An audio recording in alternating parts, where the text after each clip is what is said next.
Saya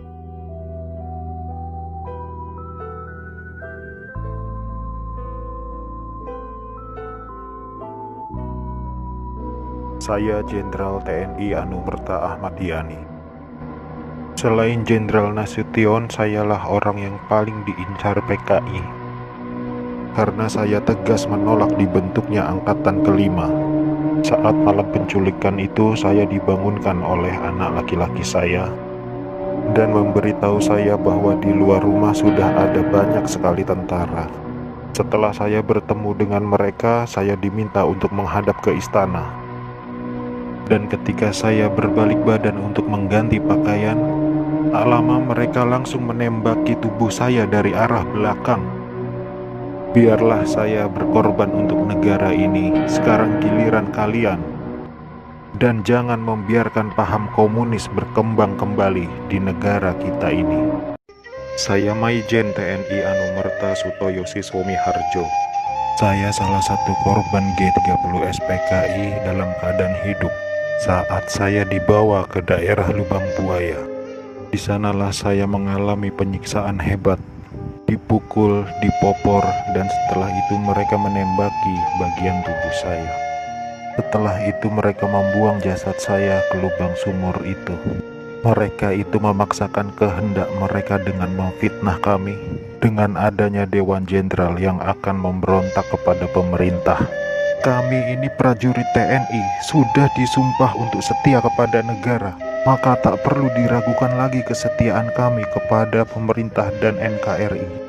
Komunis-komunis itulah pemberontak yang sebenarnya. Saya Maijen TNI Anumerta DI Panjaitan.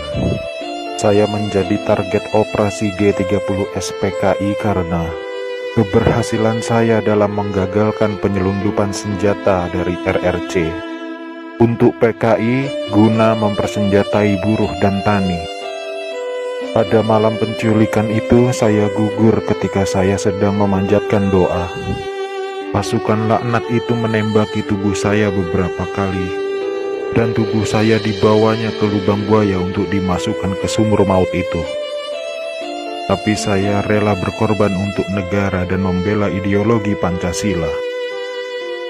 Salam cinta saya untuk negara tercinta ini dan untuk anak istriku serta keturunanku, semoga Tuhan selalu memberkati. Saya Kapten Anumerta Pierre Andries Tendean. Saat operasi Dwi Kora, saya mendapat tugas sebagai intel. Setelah operasi itu selesai, saya dipanggil untuk bertugas sebagai ajudan Jenderal Nasution. Saat terjadi pemberontakan G30 SPKI itu, dan saat pasukan penculik mengepung kamar saya, dan mereka bertanya pada saya, "Di mana Nasution?" Dan saya menjawab, "Saya ajudan Nasution." Saya tetap dibawa ke lubang buaya karena yang terdengar oleh mereka, saya menjawab, "Saya Nasution," maka dari itu saya dibawa. Tapi saya ikhlas karena saya memang rela berkorban untuk negara. Saya Aibda Anumerta Karel Satsuit Tubun. Saya satu-satunya pahlawan revolusi dari kepolisian. Pada malam penculikan itu, saya sedang berjaga di rumah Bapak Johannes Leimena. Pasukan penculik itu mengira bahwa rumah Bapak Johannes Leimena adalah rumah Bapak Jenderal Nasution. Dan saat itu saya sedang bertugas jaga di rumah Bapak Johannes Leimena. Dengan brutalnya para pasukan itu langsung merangsek masuk ke rumah Bapak Johannes. Saya yang mendengar keributan itu segera mengambil senjata saya, dan pasukan penculik itu tanpa ampun langsung menembaki tubuh saya.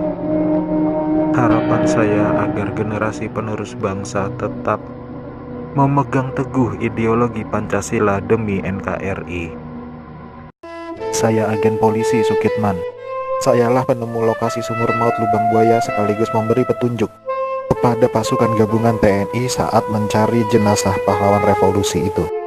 Karena pada saat malam penculikan itu saya juga dibawa ke lubang buaya oleh gerombolan.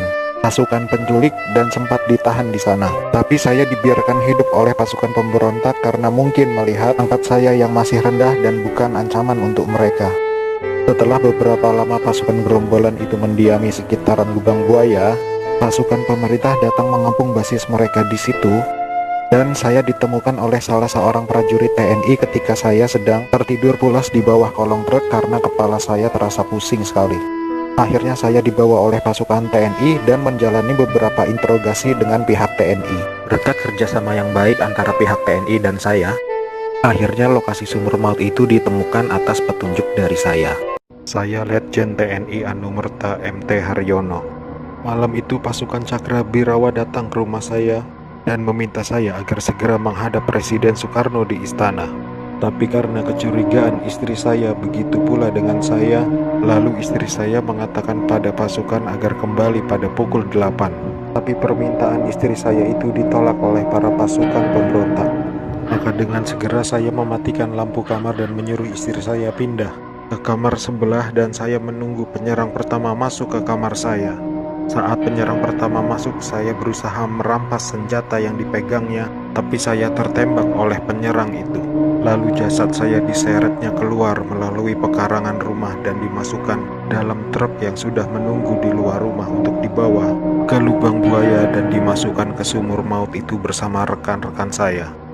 Saya Letjen TNI Anumerta Siswondo Parman, salah satu korban G30 SPKI yang hidup pada saat saya dibawa ke lubang buaya malam itu. Setelah saya sampai di sana, saya mengalami penyiksaan, dipukul, ditembak di beberapa bagian tubuh saya tanpa ampun. Sama seperti halnya Jenderal Yani, saya menolak keras dibentuknya angkatan kelima oleh PKI itu. Juga karena saya menolak meneken adanya Dewan Jenderal. Karena itu semua fitnah kejam dari mereka-mereka itu. Saya Maijen TNI Anumerta R. Suprapto. Awal masa pendudukan Jepang saya pernah dipenjarakan oleh tentara Dai Nippon ketika saya masih menjadi siswa Akademi Militer di Bandung. Setelah proklamasi, saya ikut berjuang melawan tentara Dai Nippon. Dalam operasi itulah saya berkali-kali selamat dari kepungan tentara Dai Nippon. Tapi ketika terjadi pemberontakan G30 SPKI itu, saya justru gugur di tangan bangsa saya sendiri karena fitnah keji yang dilancarkan komunis itu. Tapi biarlah itu menjadi penutup rangkaian perjuangan saya demi tegaknya NKRI dan ideologi Pancasila. Lanjutkan perjuangan kami dan jangan beri kesempatan untuk komunis berkembang kembali di negara tercinta ini. Waktu malam penculikan itu. Waktu malam itu Ade lagi tidur sama papa mama. Terus tiba-tiba mama nutup pintu kamar karena ada tentara yang mau masuk. Terus tiba-tiba Dede udah digendong sama Bibi. Dan Dede lihat mama nganterin papa ke arah belakang. Saat itu juga Ade ngedengar suara tembakan kenceng banget. Dan ternyata Ade kena tembakan dari senjata tentara itu. Ade waktu itu sempat bilang, "Ade salah apa, Pak?" Setelah kejadian itu, Ade sempat dirawat 5 hari di rumah sakit. Nyawa Ade diambil sama tentara-tentara yang datang ke rumah papa itu. Ade cuma berharap kejadian itu tidak terulang lagi.